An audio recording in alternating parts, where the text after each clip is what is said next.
Hola, ¿qué tal? Vamos a ver lo que es el tema de los bloques económicos. Estos son uno de los temas del estudio de la macroeconomía y que además permite entender cómo el mundo ha comportadose de acuerdo a la integración entre las distintas economías con fines comerciales, con fines relacionados a sus intereses políticos, a los fines eh, de intercambio de mercancías, etcétera. También es importante mencionar que vamos a hacer dos videos. En uno de ellos veríamos la primera parte, que correspondería a las definiciones y los planteamientos generales de los bloques económicos, y la segunda parte la estaríamos orientando ya directamente a las cifras. Entonces, aquí lo importante es mencionar que los países que conforman todo el conjunto del planeta, del globo terráqueo, pues necesitan en ocasiones aliarse comercialmente, porque algunas de las naciones se especializan su sector productivo, industrial, tecnológico, o las actividades económicas que desarrollan en lo que es la generación de materias primas. Otros países en los energéticos, en otros países abunda la alta especialización para la producción tecnológica, etcétera. Entonces, eso permite en un mundo globalizado que todas las distintas opciones de países relacionadas a la producción en masa, pues simplificar los procesos, abaratar costos, mejorar la calidad de los productos. Por eso se dan estas alianzas. El propósito de las alianzas, entonces, normalmente es para poder mejorar los procesos de intercambio comercial con los mayores beneficios posibles. Los bloques económicos, entonces, es la integración de países que con fines comerciales, con fines económicos, buscan aliarse, integrarse mediante tratados o acuerdos previamente ya asignados entre los jefes de Estado de los distintos países, con el propósito de encontrar beneficios para sus ciudadanos, beneficios que sean comunes. Aquí está entonces una de las presentaciones que van a encontrar en la plataforma. Pues aquí se encuentran todas las definiciones posibles y relacionadas al tema. La mayor parte de los bloques económicos, además, están integrados de una manera regionalista, aunque no es una norma, no es una disposición ya de manera establecida. Por ejemplo, México tiene acuerdos comerciales, tratados de libre comercio, con muchos países que no están ni remotamente cerca de este país, pero también tiene tratados comerciales muy bien estructurados con países que son vecinos. Por ejemplo, en el caso de Canadá y Estados Unidos, con el Tratado de Libre Comercio entre estas tres naciones, que ha sufrido cambios muy importantes desde la llegada del presidente Donald Trump. También pertenece a lo que sería la APEC, lo que es el Acuerdo de Asia-Pacífico comercial, y pues Unión Europea, y no están muy cerca. Sin embargo, bueno, normalmente se busca que la cercanía entre naciones pues contribuya a mejorar las relaciones comerciales, porque el tránsito de mercancías en las importaciones y las exportaciones es más común cuando las fronteras son comunes. De acuerdo a sus niveles, pues los bloques económicos se clasifican en uniones aduaneras, en uniones monetarias y en tratados comerciales. En este primer caso, hay países que por su cercanía pueden establecer acuerdos para que haya un solo arancel en el intercambio de ciertos productos, de ciertas mercancías, y a eso se le llamaría la unión aduanera. O la otra manera es aquellos países que no forman parte de ese bloque, pues se les aplica un arancel totalmente distinto.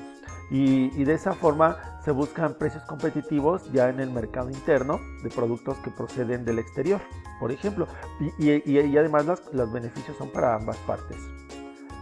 Luego podemos encontrar los mercados comunes. En este caso es donde se establece ya sea un único arancel, o donde los países ya no tienen ninguna disposición arancelaria entre las mercancías. Puede ser por grupos de productos de mercancías, ¿no?, según las necesidades que haya al interior del país, o puede ocurrir también que sea de todo el conjunto sistemático de intercambio de bienes, como en el caso de México con Estados Unidos y Canadá. Los productos para el exterior que se manufacturan en nuestro país y son vendidos en el exterior, pues carecen de todo tipo de disposiciones económicas para poder lograr su internamiento. No hay aranceles, salvo aquellos productos que en el Tratado de Libre Comercio que se negocia este año, ¿qué pasó? 2019, que toma la definición de TEMEC, algunas disposiciones muy particulares, sobre todo con lo que sería la importación y exportación de vehículos y de autopartes, dado que es un interés muy apremiante para Estados Unidos que regresen las fábricas de manufactura de automóviles a su territorio, porque muchas ciudades quedan devastadas debido a los beneficios que ofrecía el Tratado de Libre Comercio para la exportación de productos hacia el exterior, con la denominación hecho en México, aunque el capital haya sido extranjero y aunque los autopartes y los procesos de manufactura pues hayan tenido origen norteamericano. Entonces, bueno, era una situación que Estados Unidos se veía afectando y que pues decidió cambiar las reglas del juego. De manera unilateral, Canadá y México nos tuvimos que apegar a estas disposiciones, considerando que teníamos como socio comercial al país más poderoso del mundo, económicamente hablando. ¿Qué es lo que nos deja, entre otras tantos cambios y disposiciones, el actual TEMEC? Que para que la industria automotriz tenga mayor repunte en favor de Estados Unidos, no debe de tener ya la mayoría de sus componentes que son hechos de origen exterior, o sea, de Estados Unidos o de otro país, no deben de tener la denominación hecho en México, sino debe de tener cierto porcentaje, al parecer 70% de todas sus partes de un vehículo para que pueda lograr esta denominación, es decir, que las empresas mexicanas fabricaran las partes para los automóviles que se manufacturarían en nuestro país y así poder ser internados a países en la Unión Europea o en algunas otras regiones donde México tiene tratados de libre comercio y que tampoco hay cobro de arancel. Si no es así, si no tiene la mayor de sus partes hechas en México, en la manufactura de un automóvil, pues entonces aquí sí aplica las condiciones de extradición de vehículos, de exportación de vehículos que hay establecido Estados Unidos para aquellos países, porque ya no van a ser autos hechos en México.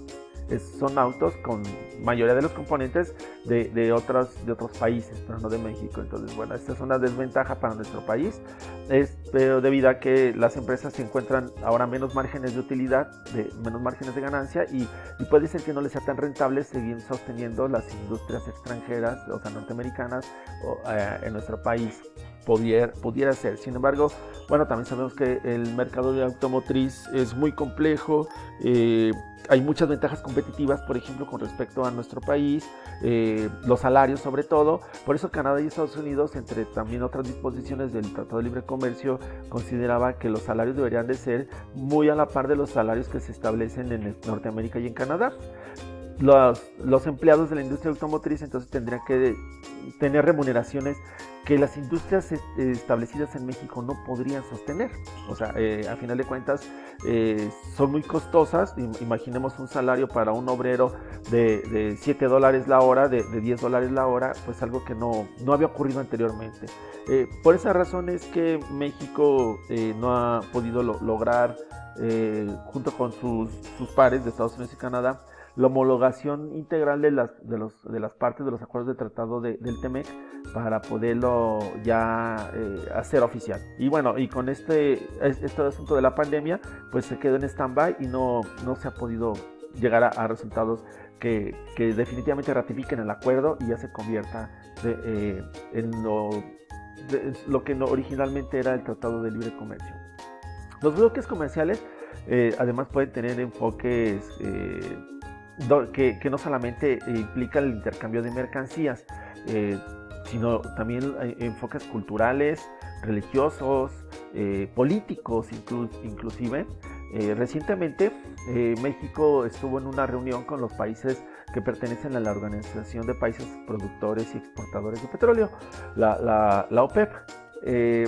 Esto fue una integración de este conjunto de países cuya asociación normalmente está integrada por los países de Arabia Saudita, de Medio Oriente y por Venezuela, que son los que pertenecen. Sin embargo, México, como una nación asociada, no integrante, pero sí asociada a la organización, debido a que es un país con bastantes reservas de crudo y de combustibles fósiles, pues fue invitado para poder llegar a un acuerdo para bajar los precios, para bajar la producción internacional de petróleo y así lograr que en la relación oferta y demanda pues se vuelva a elevar el valor del producto en dólares por barril.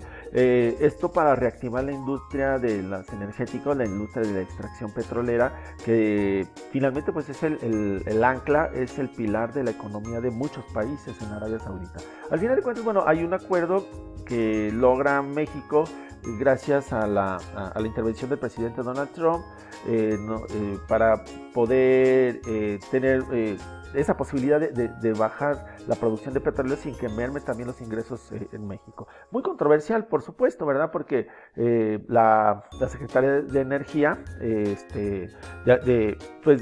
abandona la reunión al considerar que era un agravio económico para nuestro país, y la sociedad mexicana pues como que no parecía que apegarse a los criterios internacionales, a las normas internacionales, era una decisión correcta. Bueno, ustedes ya tomarán la mejor postura con respecto a lo que ocurría. Lo que sí es que si México bajaba la producción de petróleo, podría traer un beneficio en cuanto a los ingresos por barril, si el precio lograra elevarse, aunque también considerar que el combustible, la gasolina, para nosotros los ciudadanos de pie, pues también a la larga tendría también que volver a repuntar en el precios más competitivos.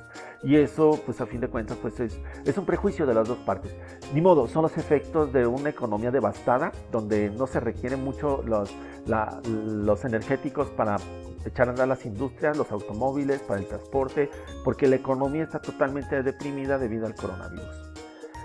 Bien, en la mayoría de los bloques económicos, además, están integrados por países que tienen intereses comunes, y esa es la razón de ser de estos bloques económicos. ¿Cuáles son los beneficios de ello? Pues bueno, lograr la agilidad en el intercambio de las mercancías, disminuir en la medida de lo posible los costos de internamiento de mercancías entre un país y otro país, y por lo tanto llevar hacia el consumidor productos a precios competitivos y precios que alcancen al bolsillo del consumidor. Si nos remontamos a la década de los 80s, de los 90s, antes de que México se integrara en este conjunto de tratados de libre comercio, con el modelo económico sustitución de importaciones de nuestro país, que prácticamente penalizaba cualquier intercambio, más bien cualquier ingreso de mercancías del exterior, con altísimas tasas arancelarias y muchos impuestos a las importaciones, pues los otros países nos aplicaban la misma regla y terminábamos comprando productos del exterior 2 o 3 veces más costosos que lo que encontraríamos en los productos nacionales. Hasta ahí podría parecer que está bien, porque entonces alentamos la industria interna, la producción nacional. El problema es que muchos productos de importación podrían venir a abastecer los estantes en los centros comerciales, en las tiendas, de los productos cuya producción nacional es muy limitada en comparación al tamaño del mercado. ¿Cuáles serán entonces los efectos en ese entonces? Un incremento desproporcionado de la inflación por desabasto de producto. Cuando empieza a surgir estos acuerdos comerciales con el presidente Carlos Salinas de Gortari en nuestro país, y ya no se penaliza el internamiento de mercancías de ninguno de los países que empiezan a asignar estos tratados, empieza a haber muchos productos del exterior con mucha calidad, obligando a los productos nacionales también a competir con calidad, a precios competitivos.